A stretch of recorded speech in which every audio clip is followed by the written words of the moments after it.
Televisora Andina de Mérida presenta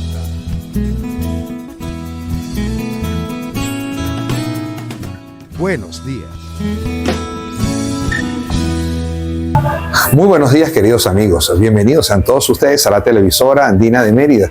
En el despertar de este día, hoy tenemos la posibilidad de conversar con Alejandro Bruzual. A ver, ¿quién es Alejandro Bruzual? Vamos a ir descubriéndolo durante esta conversación.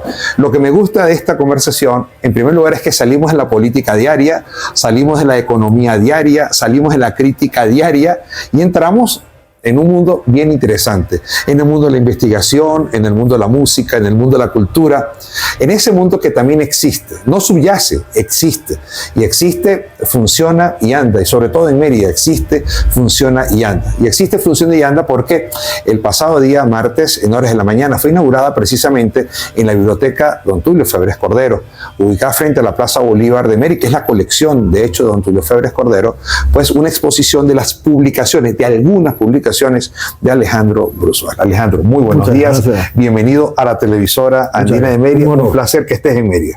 Para mí siempre un gusto estar en Mérida. ¿Te gusta? Me gusta y tengo muchos cariños y muchos afectos aquí. Afectos, pero son los afectos por el frío, por la ciudad, por la gente, por la cordillera. Gente. Yo creo que todo eso se resume en el corazón de la gente. Y bueno, guardo gratísimos recuerdos. He venido con ciertas distancias, pero he venido muchas veces y siempre estoy muy agradecido. Ha venido como poeta, ha venido como investigador, ha venido como intérprete, ha venido como ¿qué? Bueno, yo he venido como, no como intérprete, porque yo dejé de tocar hace mucho tiempo, eso no era mi destino, pero sí vine como poeta varias veces porque recibí y para mí es un honor, el apoyo del maestro Briceño Guerrero. Claro. Él me apoyó mucho al principio y me invitaba a sus seminarios y para mí eso fue... ¿Y lo disfrutaba? Mucho, porque además para mí era un honor pensar que una persona de ese conocimiento y de esa profundidad de pensamiento, bueno, se interesara por mis humildes cosas. Eso me invitaba a leer mis poemas y mis libros en proceso en su seminario y él mismo era el primero que lo comentaba. Y eso para mí fue muy importante. Inclusive él intervino en la publicación de mi tercer libro de poesía, que él se lo mandó a Liscano, y Liscano lo hizo publicar en Monte Ávila Editores, en Altazor, y fue para mí un espaldarazo. José Manuel Briceño Guerrero dejó una huella profunda. Indeleble, ¿no? Profunda, sí. En Venezuela, en realidad. Pero los venezolanos somos un poco ingratos. Y ahí no cuentan las regiones, todas las regiones. Pero fíjese usted que hace unos días atrás, estaba revisando el diario La Nación de San Cristóbal y me conseguí que un joven escritor, locutor, etcétera, de San Cristóbal, estaba escribiendo una referencia de José Manuel Briceño Guerrero y me sorprendió. El primer sorprendido fui yo y la leí completa y me llamó la atención su vivencia de querer conocer a José Manuel Briceño Guerrero hasta que llegó a casa de José Manuel Briceño Guerrero, de Jacqueline Clará, etcétera, tal, y generó un ambiente muy interesante en ese pequeño recorrido que hizo en ese pequeño texto. Vinieron gente de toda Venezuela a estudiar con él y a dejar todo por estudiar con él. Era una entrega a la guía de Briceño Guerrero. Yo creo que Venezuela debe rescatar no solamente el ejemplo, la obra de Briceño Guerrero. Y aquí está, nada menos en Mérida, su albacea de alguna manera y de su editor que se llama José Gregorio Vázquez de la Castalia. Y él es prácticamente el vínculo directo y muy importante hacia la obra de Briceño Guerrero. Él es uno de los que mejor... Sí, lo conozco. Ah, bueno, y él conoce, uno de los mejores, uno de los más conocedores de la obra de Briceño es él. Y yo no solamente es mi querido amigo, sino tenemos un trabajo editorial juntos. ¿Y eso lo marcó mucho en Mérida? Sí, además, bueno, yo tuve contactos, como le digo, afectivos con Mérida, ¿no? Tengo todavía amigos, yo en esta de paseo, bueno, paseo vengo por lo de la exposición, pero he logrado ver amigos que hacía muchos años que no veía. Y eso para mí es gratificante, por supuesto. Una exposición de libros. Sí. Es así como, o sea, expongo cuadros, expongo matas, expongo libros. Usted sabe que yo acepté, porque yo no tiendo a promoverme yo mismo, ¿no? Por eso es que me dedico a maestros como estos de la vida de los otros, ¿no? Pero me costaba un poquito aceptar que fuese una cosa sobre mi obra o mi trabajo.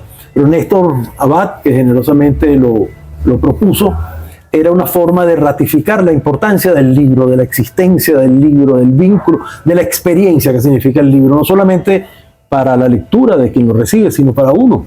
El escribir un libro es una experiencia, no es solamente un acopio de información, es una experiencia, un pedazo de la vida de uno puesto ahí. Pero muy poca gente ahora, en este tiempo, hace esto, ¿no? Por eso es que acepté la exposición. Muy poca gente. Por eso la acepté. Es una forma de ratificar la importancia en la vida nuestra de los libros.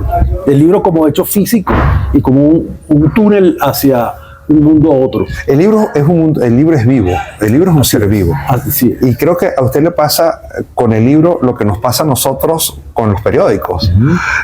La experiencia aquella de la máquina a las 2 de la mañana, después de haber parido tanto la información, el tubazo, la fotografía que faltaba, el suceso que no llegaba, el periodista que se quedó dormido. Y cuando usted tiene el periódico en la mano y se llenan las manos de tinta y que nadie se lo toque en la casa. Además, te lo recuerda, no, cuidado, me toca usted ese periódico y me lo desordena. Ese es el libro también. Sí, yo no viví esa experiencia que me parece fascinante, pero el libro es así también. Pero es lo mismo. Sí, yo tengo, he tenido por eso es que la exposición tiene más de 80 experiencias editoriales, ¿no? Porque cada uno de los libros requiere precisamente una pasión como la que usted está escribiendo, ¿no? El libro es un proceso, es el proceso de escritura, es el proceso editorial en sí mismo, ¿no? O sea, el libro conlleva a muchas experiencias reunidas. Por eso digo, para mí quiero rescatar esa idea de que los libros son experiencias, no son cúmulo de información. Eso ahora abunda con las nuevas redes, ahí hay información buena y mala, pero la hay. Estos libros tienen algo más que información, tienen un pedazo de vida cifrado en palabras, ¿no? Y como dice ustedes, la cosa viva del libro como objeto me parece que es muy importante, y por eso acepté que se pusieran y se ayudaran unos a otros. No es el yoísmo, no es la primera persona, sino es hacerle casi que un homenaje al libro.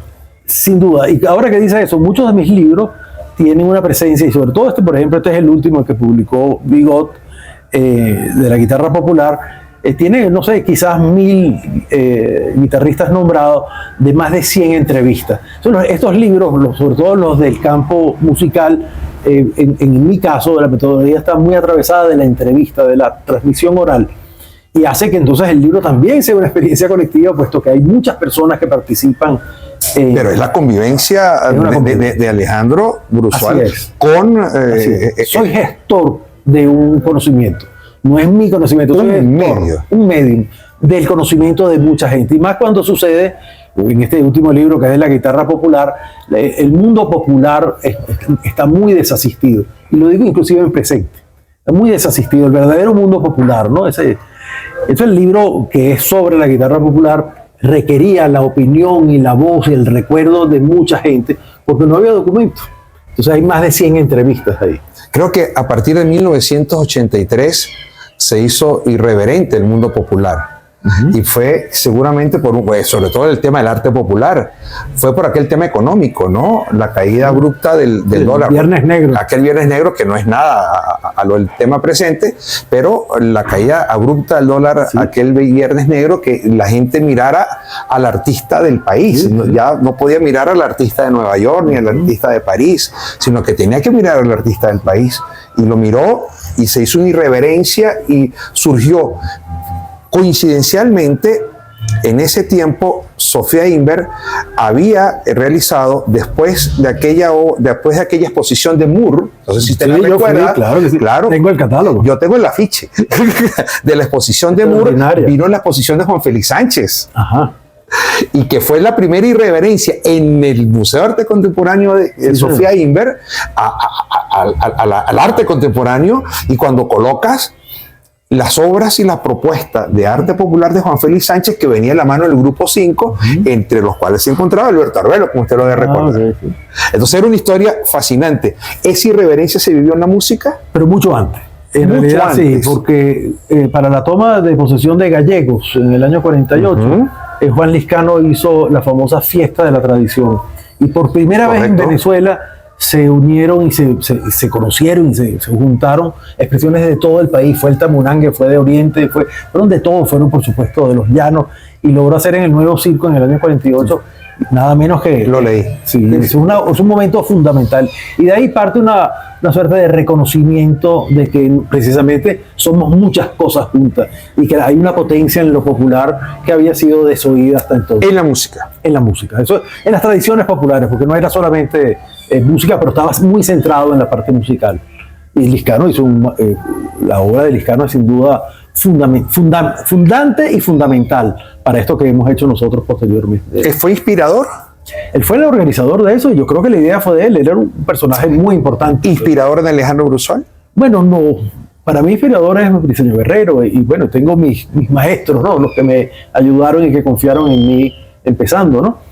¿Por qué la guitarra? Y no se le ocurrió la maraca. Porque yo soy guitarrista, porque yo estudié guitarra, yo me gradué de guitarrista. Aunque su destino, me acaba de decir, Sí, no era precisamente no era ser tocar. intérprete. Porque es que la música tiene muchas cosas, muchas manifestaciones. La gente cree que es solo ser tocador o concertista o intérprete el único destino que vale la pena. Pero existen los compositores, que son sin duda base central de la historia de la música. Existen los arreglistas, existen los musicólogos. Entonces, claro, mi interés por la escritura que venía, mi formación, yo estudié guitarra y me gradué de guitarrista, pero mi formación académica es fundamentalmente de literatura. Estudié literatura, hice una maestría en literatura y un doctorado en literatura latinoamericana. O sea, esa es mi formación. Y de alguna manera la musicología une las dos cosas, porque una crítica a mi campo, a mis amigos, es que la musicología necesita un proceso de escritura profundo que no generalmente está presente. Entonces mis libros están escritos. No sé si están bien o mal escritos, pero están escritos. Existe. Está pesado, la parte formal está profundamente meditada. La escritura está pesada, está llena de travesuras de escritura, ¿no? Sin ser ficción. Yo me tengo bastante a una metodología ensayística. Y eso viene un poco de mi formación literaria. Y la parte del temática, que sería la guitarra, por mi formación musical. Sí, Y se une. Yo tuve la oportunidad de viajar unos años por Europa, tocando en las calles y tocando en restaurantes. Y me di cuenta que no sabía, cautivaba mucho a la gente. Yo tocaba música venezolana del ámbito nacionalista venezolano, Lauro, Borges y Cisneros. Y la gente se interesaba muchísimo y nadie sabía nada de Lauro. Entonces, cuando regresé vine ya con la inquietud de trabajar un poco la obra de Lauro y tuve la fortuna de encontrarme en mi cátedra de historia de la música al hijo de Lauro y ahí comenzó todo este camino. Ah, mira. Sí, O sea que inspirado sí. en... ¿Qué es tocar en las calles? Bueno, eso es todo. Eso le interesó. ¿Qué es tocar en las calles? Bueno, tengo un No, librito. me interesa, ¿sabe por qué? Porque ¿cuántos venezolanos están tocando en las calles Ahorita en este sí. momento? No, pero yo toqué hace mucho. No, yo lo sé, lo acabas de decir, pero en este momento... Sí, sí. Y es otra experiencia ahorita. Porque la calle se regularizó también. En ese momento en que yo tocaba, no estaba prohibido, pero tampoco estaba aceptado. Entonces, claro, era una cosa marginal. Siempre tocar en la calle ha sido bastante marginal. Pero al fin y al cabo estaba muy joven y estaba viajando. Era un viajero. O sea, tocaba un día en un sitio, otro día en otro. Para seguir viajando. Para seguir viajando. Yo no hice sino gastarme esa plata en el propio viaje. Entonces, claro, fue el motor del viaje, porque si no, de otra manera no lo hubiese podido hacer. Y estuve en más de 100 sitios, ¿no? Y bueno, fueron 4 años cuando ni siquiera tenía 30 años, tenía 21, 22 años. Y recorrí toda Europa, inclusive fui a Egipto.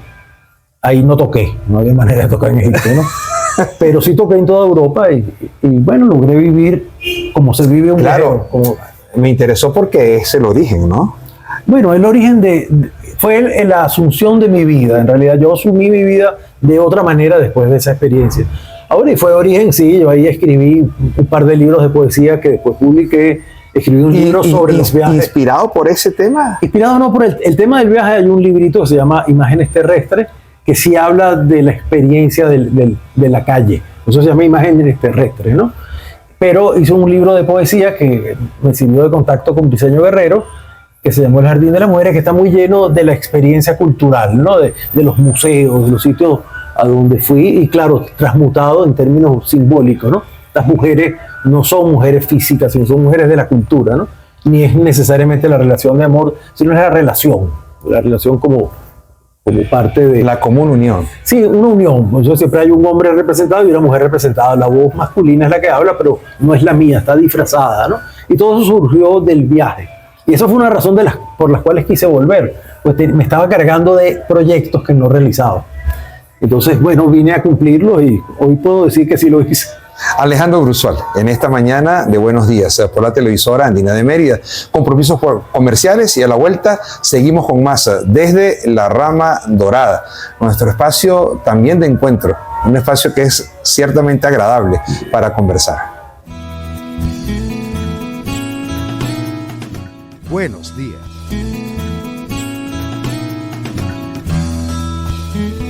Seguimos en esta mañana de Buenos Días por la televisora Andina de Mérida. Seguimos conversando con Alejandro Brusual. Les dije que lo iba a ir descubriendo progresivamente y seguramente lo han ido descubriendo progresivamente. Su exposición de textos, que más que una lírica al yoísmo, es una lírica al texto, al libro, al símbolo que significa la producción literaria, que es tan complicado ahora en este tiempo.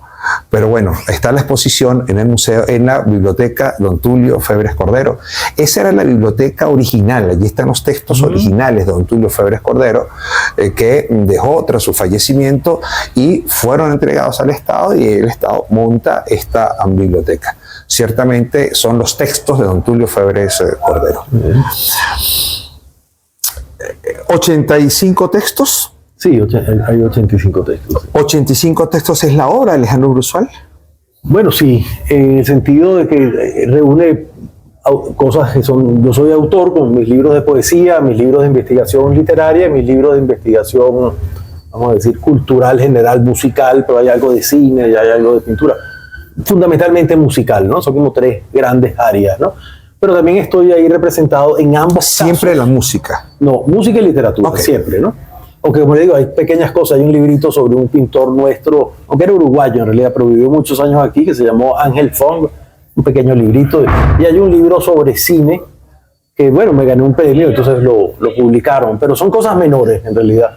Mi fuerte es la investigación musical especializada en guitarra y la investigación literaria especializada en los años 30 y sobre todo en la obra de Enrique Bernardo Núñez. ¿Quién es Enrique Bernardo Núñez? Bueno, uno de los grandes escritores venezolanos que han sido poco leídos y muy respetados, aunque parezca contradictorio, ¿no? Él fue un escritor de vanguardia, a pesar de que él no se reconocía como tal, y hizo un pequeño proyecto literario narrativo entre los años 20 y principios de los 30, con una novela que es muy querida, de hecho, aquí en Mérida. Aquí se ha trabajado mucho Núñez, en particular Cubagua. Esa es su novela central, pero tiene también otras obras narrativas. ¿Por qué se fijó en él? Bueno, le cuento un poco la obra de él, ¿no? Núñez hace esa, después pasa a ser el primer cronista oficial de Caracas y hace una obra fundamental que el maestro Abad considera el más grande, precisamente cronista, cosa que yo apoyo, porque precisamente lo que hablaba yo antes, la crónica de él no es una mera transmisión de información, sino unos textos muy bien escritos, profundamente concebidos, muy densos en realidad, desde el punto de vista de la escritura. O sea, tiene una obra de cronista muy importante y tiene una obra de historiador, porque fue académico de la historia, no sistemática. Y eso le da un encanto, porque también los historiadores no es que se caractericen por ser buenos escritores. Son buenos historiadores, más no buenos escritores. Es una escritura muy densa, muy profunda, muy difícil, en realidad muy compleja, muy contaminada, pero que precisamente tocó temas fundamentales. Eso, claro, tenemos un personaje muy complejo, un pensamiento propio venezolano muy complejo. La historia de los historiadores siempre es la cierta. No, precisamente no. Pero es una historia. Y uno de los críticos fundamentales de la historia contada por los historiadores fue Núñez. En su discurso de incorporación como miembro de número de la academia, les dice a los historiadores que lo que habían escrito era una historia al de tal. Fue poco gentil en realidad, Cierto. pero él era así, era una persona muy directa y le dijo que la historia estaba por escribirse. Él lo reciben con la crítica que le hace precisamente a los historiadores de que la historia estaba en el pueblo y había que rescatarla del pueblo, de quienes la sufrían. Dijo. Entonces, claro, esto es un personaje de un pensamiento muy, muy, muy denso, muy profundo, muy difícil muchas veces, a veces inclusive contradictorio. Y bueno, yo creo que es uno de los verdaderos notables de la literatura. ¿Y por qué lo aprendió? Porque yo lo incluí en mi tesis doctoral. Yo estudié este libro precisamente, Yo trabajé novelas yo las llamo narrativas contaminadas porque eran novelas que tenían una contaminación externa a el mundo propiamente literario y fundamentalmente político, ¿no? Entonces Núñez en el año 30, en el 31 en realidad lo publica, lo viene trabajando entre el 28 y el 30, la novela Cubagua, que es la primera crítica realmente profunda al proyecto petrolero que se estaba fundando. Mucho antes de que los economistas o que los sociólogos lo pusieran en tela de juicio, Núñez ya anuncia una especie de oráculo del fracaso que hemos visto a lo largo de estos 100 años, ¿no? Y dice que, bueno, que el camino, si no se cambia la forma de relacionarnos con el petróleo, y vamos a repetir la historia de Cubagua, que fue una destrucción del recurso, del proyecto y de los propios habitantes. Entonces es una crítica muy, muy fuerte y muy profunda que sigue vigente. Es una reflexión sobre el ser venezolano. Entonces, bueno, yo tomé esa novela y a partir de esa novela quise hacer una edición genética, que es una edición que compara las variantes de la escritura, que es como un rehacer el camino de la escritura, porque había hecho un curso sobre ediciones genéticas allá en mi doctorado. Y bueno, logré inscribir esa idea de trabajar a Núñez a través de la edición genética que hice y está en la exposición. Logré instalar un campo para mí de estudios que era Núñez. Entonces, en vez de trabajar solo Cubagua, trabajé sus 30 libros. Fijé los textos, ¿no? Comparé los textos que él había dejado, las correcciones, las galeradas, todas las variantes, las ediciones que se hicieron en vida y fijé los 30 textos. Esto me lleva ahorita a la edición de la obra completa, que ya comencé, ya se publicó gracias a José Gregorio Vázquez, precisamente, y La Castalia. Estamos publicando la obra completa, ya sacamos el primer volumen de 10 obras que vamos a sacar, ¿no? Y por otro lado, un libro de 500 páginas, que no sé para quién será en estos días de 280 caracteres, sobre la vida y la obra de Núñez. Una biografía intelectual, que la tengo inédita, pero bueno, ya veré cuándo la publico. ¿Ha pensado en la autobiografía? No soy tan interesante ese. ¿No? No. Después de haber escrito 85 libros, después de haber hecho esa investigación, después de Núñez, la poesía, de las calles de Europa, de los 100 lugares donde tocó, de Egipto que no lo dejaron, después de todo eso, no vale la pena. No sé si vale la pena. Yo el tiempo que me dé la vida se lo quiero dedicar a grandes proyectos, ¿no? Uno de ellos es el de hacer no una historia, pero un libro sobre la guitarra latinoamericana, porque no existe. No existe. La guitarra es el instrumento de Latinoamérica. En todos nuestros países, si sea una guitarra local, como puede ser el charango, el tiple o el tres, o una guitarra de 6 órdenes como las que nosotros normalmente tenemos, la guitarra está presente. Está presente en todos nuestros países y casi todos reconocen a la guitarra como el instrumento nacional y no existe con la misma profundidad de visitar, de entrevistar, de conversar. No me daría tiempo la vida. Por esa era la pregunta. Claro, este proyecto fueron 30 años, ¿no? Se están cumpliendo 30 años de mi primer libro de guitarra, que fue la biografía de Antonio Lauro, y lo termino con esta, ¿no? Son 10 libros. Va a ser una visión, en realidad, un libro sobre Latinoamérica requiere un equipo. Requiere que se haga entre varios o entre muchos. Pero como ese equipo no existe y la vida se agota, yo voy a hacer mi versión de eso. Y voy a hablar sobre todo de las conexiones y de los flujos. Es como la guitarra, de alguna u otra manera, creó e imaginó un continente. Ese es un proyecto que falta por hacer. ¿Qué otro proyecto falta por hacer? Bueno, yo estoy montado en ese. Tengo ya lo está. Sí, 1 año y medio trabajando esto. Trabajando, entiendo que es escribiendo. Sí, investigando es escribiendo. Y también escribiendo porque ya tenía desde el principio recogiendo información sobre la guitarra latinoamericana. Un poquito con la idea de que algún día lo haría, ¿no? Pero llegó el momento. Entonces ese es el proyecto más fuerte que ahorita me ocupa como investigación. Como edición, estoy muy fuertemente dedicado a la edición de la obra completa de Núñez, porque, claro, son textos fijados por mí, pero reunirlos para en 10 volúmenes implica revisarlos completamente, son 5.000 páginas. Yo pongo notas en Cubagua, en las novelas. Como estaban originalmente. No, yo hago mis notas críticas. Yo vuelvo a la edición más parecida a lo que él quería, con sus notas, y hago mis notas críticas al final.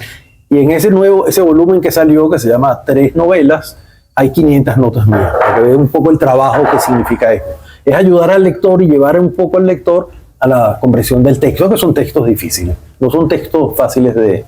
Ese proyecto ya está. Estamos montados con José Gregorio y La Castalia. Ya publicamos el primer volumen, pero son 10 en donde yo pretendo incluir mi biografía sobre Núñez, ¿no? Que como es tan larga puede ser que ocupe 2 volúmenes, pero la idea es el proyecto completo de una... ¿Algún otro proyecto, algún otro sueño? Bueno, sí tengo muchas cosas que quisiera hacer, pero se pone como difícil porque esto me atrapa mucho, ¿no? Y me quita mucho tiempo, pues, por supuesto. Pero sí tengo algunos proyectos pendientes que me gustaría, en la misma literatura, me gustaría dedicarle un tiempo a Reverón. Yo quisiera analizar, y tengo materiales, no lo he hecho, quisiera ver por qué la hegemonía venezolana se interesó por la locura de Reverón. Muy buena pregunta. Sí, sí. Esa pregunta no ha sido respondida, ¿no? Sí. ¿Por qué Margot Benacerraf? Bulton Reverón. Bulton, Reverón. claro, Vegas. Vegas Reverón. Sí, Claro. ahí hay una pregunta que hay que hacerse, Sí. y no es necesariamente para criticar la hegemonía, sino para comprender mejor el ¿A Reverón Bulton que o a ellos, Reverón? al Reverón que ellos produjeron. Riz, que también es... ¿Que no era el Reverón original? Yo creo que no es el Reverón real. Real. Sí, bueno, porque nunca una sola versión de uno es la real ni la definitiva. Pero yo creo que la de la locura no era el Reverón. Pero la versión de aquí es la versión de Alejandro Brusual. Bueno, yo quiero dar una versión que sea crítica a la lectura que se ha hecho de Reverón. Más que Reverón como tema, es la lectura de Reverón, de la locura de Reverón como tema del libro, ¿no? Seguramente no sería un libro extenso, pero sí abarcaría, que eso me gusta por mis propias inquietudes, bueno, pintura, cine, literatura, fotografía, podría hablar de las diversas áreas, ¿no? Y ver por qué precisamente gente de los estamentos altos se preocuparon, partiendo sin duda de Bulton, se preocuparon por apropiarse de la imagen. Pues tiene razón cuando lo planteó, cuando digo la primera frase, yo de una vez, claro, o sea, tiene razón. Sí, eso me interesa. Y bueno, tengo otros proyectos pendientes, ¿no? Pero claro, tengo que ir con cierta... Tengo un proyecto bonito Con también hace años. con cierta rapidez, ¿no? Porque la última, no tanto la rapidez, sino concentración. Porque la única manera de producir es precisamente eso. Estos libros requieren una disciplina y una concentración. Pues son libros ambiciosos. Y para hacer lo que se hace hay que ser disciplinado, ¿no? Tiene que ser mucha disciplina, mucha disciplina. Porque yo creo que eso, bueno, no lo digo yo, ¿no? Muchas de estas cosas son más sudor que talento. O sea, yo me imagino que haya algo de talento y no es falsa modestia. Yo creo que tengo la capacidad de expresarme con la palabra escrita, sobre todo, pero aquí hay mucho tiempo y mucha pasión concentrada. Cuando vilmente lo interrumpí, me decía que tenía algo que también le gustaría. Sí, tengo un viejo proyecto también que tiene multidisciplinar, porque bueno, yo vengo de la música y he trabajado y tengo mi visión de Soho, de Vicente Emilio Soho, y siempre lo defiendo, siempre defiendo el proyecto de Soho, porque el proyecto de Abreu precisamente se montó encima de Soho y lo borró. Entonces, no tanto por hacerle la crítica al proyecto de las orquestas juveniles, sino para rescatar el proyecto original del país, que fue el nacionalismo musical de Soho de la Escuela de Santa Capilla, ¿no? Y lo quisiera unir con Monsanto en la renovación de la pintura en Venezuela, porque coinciden en el mismo periodo, porque son los años finales del gomecismo, que yo lo veo, esos años entre el 30 y el 35, como un post-gomecismo con Gómez. Ahí se está pensando el país que va a suceder, lo que va a pasar. Ya está en discusión. Sí. Desde el 28, ya está en discusión, pero ese país no va a llegar hasta que se muera Gómez. Entonces, claro, ya lo están discutiendo. Y después se fractura con Diógenes Escalante. Claro, después pasa todo lo que pasa después. pero esa discusión del 30 al 35 es muy importante. Sí. Y ahí está el crecimiento de Soho en la música, está el crecimiento de Monsanto en la pintura y está el crecimiento de Gallegos. Porque que yo sí la he trabajado, Doña Bárbara, y he trabajado la obra de él, y la música en la obra de Gallego, me lleva también a pensar cómo estos tres grandes conductores de la cultura venezolana estaban pensando el país que podía ser. Cruzar, pues yo creo que Gallegos ha sido más trabajado, aunque yo creo que el discurso de la civilización y barbarie no es totalmente justificado. Creo que es mucho más complejo Gallego. Y en Monsanto, porque se han perdido los materiales, no ha sido rescatado como el renovador de la enseñanza plástica en Venezuela. Y en el caso de Soho, yo creo que ha sido mal leído. ¿Cuál es el objetivo de Alejandro Brusual, para terminar, cuando ha procurado desmontar obras? Había un chef en Margarita que falleció, Rafael, creo, que desmontaba los platos. Ajá. Entonces hacía los platos a la inversa. Entonces lo desmontaba. Entonces el pastel de Chucho lo hacía de Bueno, ese se llamaba Rafael. Sí, famoso pastel de Chucho. Exacto, que él lo desmontaba y decía, pum, así está, desmontando. ¿Cuál es el objetivo? Bueno, yo creo que la cultura es una... ¿Desnudar? No, yo creo que la cultura es siempre una relectura de sí mismo. O sea, no es que se hace una lectura y esa lectura queda para siempre. Constantemente hay que hacer una relectura del pasado para que el presente tenga vigencia, para que ese pasado tenga presencia en el tenga vigencia en el presente. Entonces yo lo que estoy haciendo es unas nuevas lecturas, que no son mejores ni peores, de estos autores, ¿no? Yo de alguna manera entro en discusión con la crítica y la lectura histórica que se ha hecho de estos grandes personajes, de Gallegos. ¿Y ha logrado impactar? Bueno, yo fíjese, para no ser falsa modestia, yo creo que yo he logrado que el Núñez se lea distinto. Bueno, tengo muchos años dedicados y he publicado más de 15 libros de Núñez, ¿no?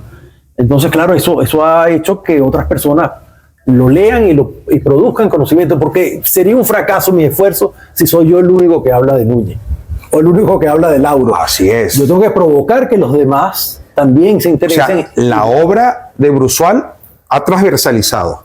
Ha propuesto y se las pone, ¿no? Ahorita les pongo en sus manos una obra fijada, una obra que es Núñez, para que ellos las lean, para que todos los compañeros críticos de la literatura y de la música den también su aporte y se sientan interpelados.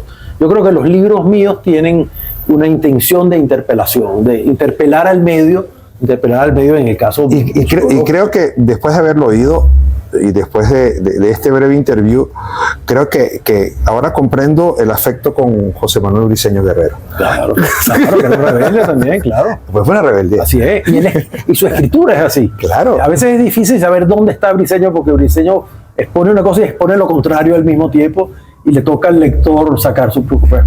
Así es. No hay manera de leer ingenuamente a Briceño Guerrero. Alguien me decía también de Néstor Abad, que el afecto que le tiene a usted, pues yo también le tengo un gran afecto, y es que no es hacer la nueva historia, es ser crítico sobre la historia, y porque por eso le preguntaba, ¿los historiadores escriben la historia de verdad? No necesariamente. No necesariamente. Pero yo creo que esto, como es esta ocasión de hablar con usted, los libros son una oportunidad de decir cosas que uno tiene que asumir y atreverse. Entonces los libros tienen travesuras intelectuales, dicen cosas, interpelan, como les decía, juegan con... Pero lo importante es que trascienda. Que trascienda y que interpele, que el lector se sienta obligado a cierto pensamiento, no el pensamiento mío, sino a pensar el tema del cual... Eso es lo que está detrás de la exposición de la Biblioteca Tulio Febres Cordero. Ciertamente es lo que hoy hemos conversado. Nosotros lo invitamos a que usted asista a esa exposición. ¿Es raro una exposición de libros? Sí, es muy raro una exposición de libros, pero además una exposición de libros no es lo común, de cuadros, de qué sé yo, pero es una exposición de libros en homenaje al libro, precisamente a lo que significa el libro. Gracias, Alejandro. Gracias, claro. Una interesante conversación. Espero que le haya pasado muy bien. Muchas gracias. Qué bueno. Y a ustedes muchísimas gracias por la atención. Feliz resto del día. Televisora Andina de Mérida presentó